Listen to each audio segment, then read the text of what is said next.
Americans fear second government shutdown. So what Donald Trump is cooking? Beth Johnson says she's saving up for the next government shutdown.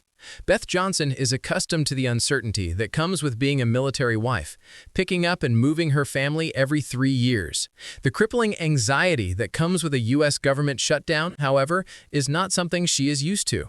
She is one of the millions of Americans who sighed a deep breath of relief when politicians in Washington agreed to reopen the government earlier this week. At 43 days, it was the longest shutdown in U.S. history.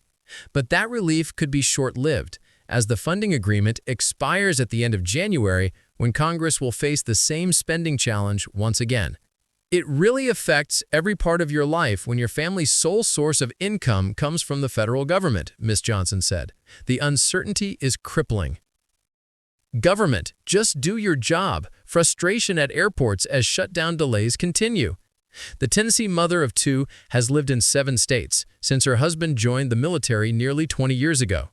Picking up and moving her family every 3 years means it is tough for her and other service members' spouses to get work, so the Johnson family lives on one paycheck.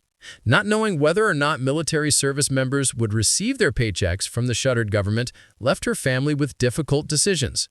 Some 1.3 million active duty personnel are required to serve during government shutdowns, potentially without pay. But the Trump administration stepped in twice during the autumn shutdown to reallocate funds for those service members. But without certainty, many families had to tighten their belts. One of Ms. Johnson's sons even offered to get fewer Christmas gifts. "It's okay, we don't need them," he said to his mother. Ms. Johnson is frustrated by what she described as unnecessary sacrifice from millions of Americans. What was it all for? Why were we suffering for over 40 days in uncertainty, not knowing what was going to happen? What was the point? We're just going to go through this again, probably in January. The agreement Congress made this week funds the government for the next 2 months, guarantees that all federal workers will be paid for time during the shutdown, and funds the Supplemental Nutrition Assistance Program, SNAP, which provides food aid to 1 in 8 Americans until next September. Sierra Bird is one of the more than 42 million Americans who depend on funds from SNAP to feed their family.